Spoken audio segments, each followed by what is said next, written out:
মৰমৰ ছাত্ৰ ছাত্ৰীসকল আজি তোমালোকৰ লগত মই ছন্দলংকাৰৰ যি 4 নম্বৰ তোমালোকৰ কমন আহে সদায় তাৰ কথা আলোচনা কৰিম।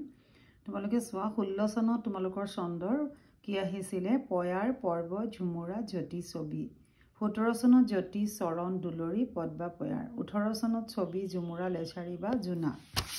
আৰু 19ত আহিছিলে কবিতাত ছন্দৰ প্ৰয়োজন কি বুজাই লিখা। লেছাৰী ছন্দৰ কাক বোলে এটা উদাহৰণ দিয়া। একাৱলী ছন্দৰ বিষয়ে এটা টোকা লিখা। 20ত আছিলে পয়াৰ লেছাৰী ছবি। 21ৰ স্পেচিয়েল তাত আহিছিলে তোমালোকৰ স্পেচিয়েল। আৰু 22ত তোমালোকৰ নাহিলে। 23ত তোমালোকৰ আছিলে ঝুমুৰি চৰণ আৰু পয়াৰ। বাকী তোমালোকে ডিষ্ট্ৰিক্ট ৱাইজ চাব পাৰা যে all Assam district board test paper কুৱেশ্যনছবিলাকত তোমালোকৰ মিত্ৰাক্ষৰ ছন্দ দুলৰী ছন্দ পদ বা পয়াৰ ছন্দ আৰু ছবি। ছন্দ কাক বুলি ইয়াক কেইটা ভাগত ভাগ কৰা হৈছে, ভাগ কেইটা কি? দুলৰী চৰণ মিত্ৰাক্ষৰ ছন্দ অমিত্ৰাক্ষৰ ছন্দ আৰু মিত্ৰাক্ষৰ ছন্দ লেছাৰী ঝুমুৰা। তাৰপিছত তোমালোকে চোৱা ছন্দ কাক বোলে উদাহৰণ দিয়া আৰু পয়াৰ দুলৰী লেছাৰী চৰণ অমিত্ৰাক্ষৰ ছন্দ পদ বা পয়াৰ ছবি পদ বা দুলৰী। আৰু এয়া চোৱা কেনেকৈ দিছে ছন্দৰ বৈশিষ্ট্য উল্লেখ কৰিব দিছে।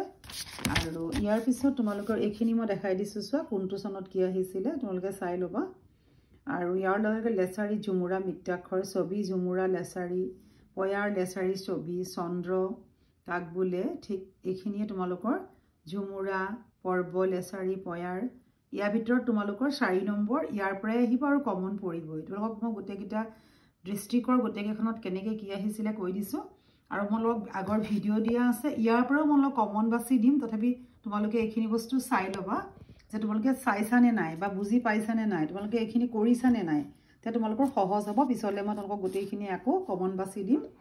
ভিডিঅ'টো এটা লাইক কৰিবা, শ্বেয়াৰ কৰিবা, ছাবস্ক্ৰাইব কৰিব নাপাহৰিবা।